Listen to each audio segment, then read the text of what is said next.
In the heart of Manchuria, shrouded in secrecy, existed a nightmare, a place where unimaginable horrors were conceived and executed.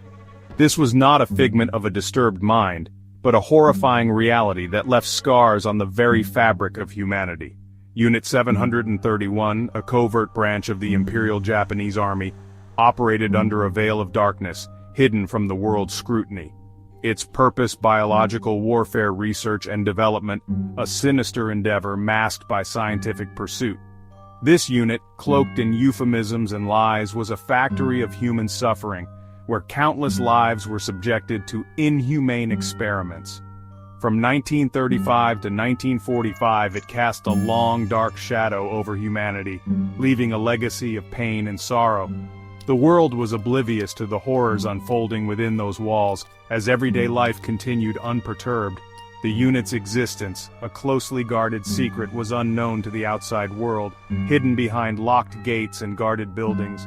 It was conveniently located far from prying eyes, in Japanese-occupied Manchuria, a remote region perfect for such clandestine operations. Under the command of Shiro Ishii, a military physician with an insatiable thirst for knowledge and power, Unit 731 embarked on a path of unspeakable cruelty. The world would later recoil in horror at the atrocities committed in the name of science and progress, as the truth of Unit 731's actions came to light. Unit 731 was no ordinary research facility. It was a place shrouded in secrecy and horror, hidden from the prying eyes of the world. It was a place where human life held no value, a place where the boundaries of medical ethics were not just crossed, but obliterated. The facility operated under a veil of darkness, its true purpose known only to a select few. Behind its nondescript walls, a gruesome reality unfolded.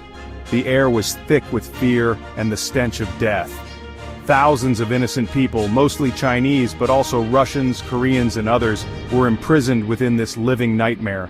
They were torn from their homes and families, thrust into a world of unimaginable suffering. They were deemed expendable, their lives considered meaningless in the grand scheme of the Empire's ambitions. The prisoners were mere tools, their humanity stripped away. These prisoners, stripped of their identities and referred to as logs, were about to become victims in a gruesome experiment. Their fate was sealed the moment they entered the gates of Unit 731. Within the complex's numerous buildings, unspeakable horrors were routine.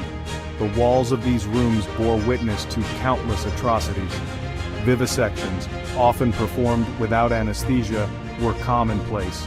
The screams of the victims echoed through the halls, a haunting reminder of the cruelty inflicted upon them. The victims, their bodies splayed open, endured unimaginable pain as their organs were removed, studied, and discarded. Each procedure was a new chapter in a never-ending nightmare.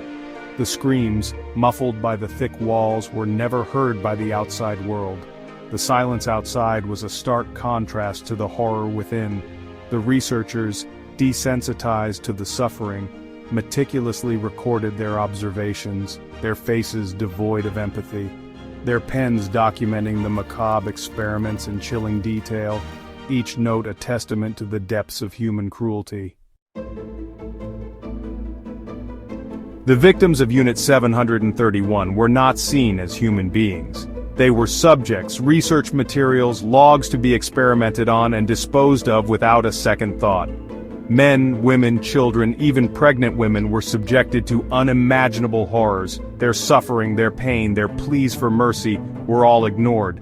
The researchers, driven by a perverse sense of scientific curiosity, seemed to have lost all sense of humanity. These were not isolated incidents of cruelty. They were systematic, organized, and meticulously documented. The researchers, driven by a cold, calculating ambition, experimented with a chilling detachment. They were determined to understand the limits of human endurance, the progression of disease, and the effectiveness of their gruesome creations. Each experiment, each act of torture, each death, was recorded in meticulous detail, adding to a growing library of human suffering.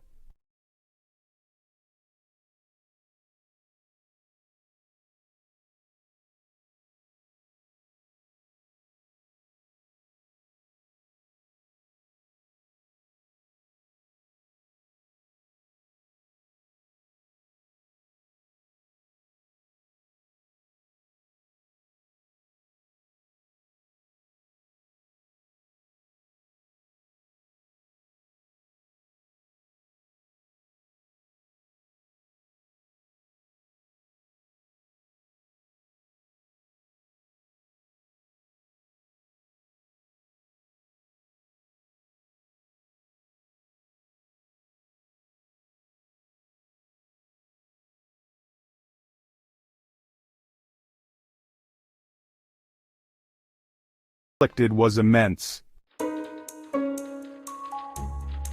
Section 5. The Legacy of Silence. As World War II neared its end, the horrifying truth of Unit 731 began to surface. Fearing exposure and retribution, the Japanese military attempted to erase all evidence of their crimes. Facilities were destroyed, documents were burned, and many of those involved were sworn to secrecy.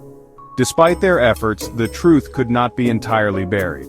The whispers of the atrocities committed at Unit 731 began to circulate.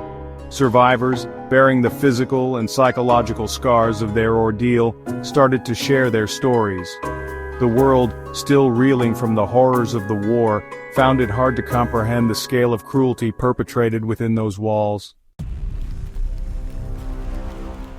Section 6. Uncovering the Truth. The road to acknowledging the horrors of Unit 731 was long and arduous. Initial denials by the Japanese government and the lack of concrete evidence hampered investigations. However, the persistence of historians, journalists, and survivors slowly chipped away at the wall of silence. Declassified documents unearthed from archives in the United States and Russia provided chilling confirmation of the atrocities. These documents, coupled with testimonies from survivors and Japanese personnel involved in the unit, painted a grim picture of systematic torture and murder. The evidence was overwhelming, forcing the world to confront the dark legacy of Unit 731. Section 7. A World Haunted. The revelations about Unit 731 sent shockwaves across the globe. The sheer brutality of the experiments, the cold, calculated nature of the crimes, shook the world to its core. Many struggled to comprehend how such atrocities could have been perpetrated in the name of science and progress.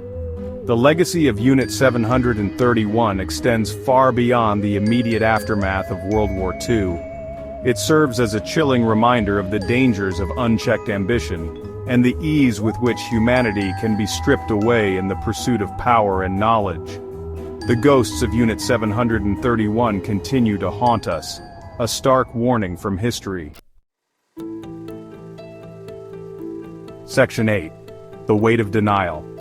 The Japanese government's initial denial and subsequent attempts to downplay the atrocities committed by Unit 731 have had a profound impact on the way these events are remembered and understood.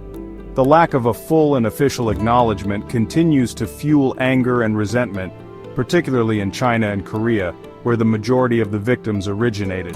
The fight for recognition and justice for the victims of Unit 731 is ongoing.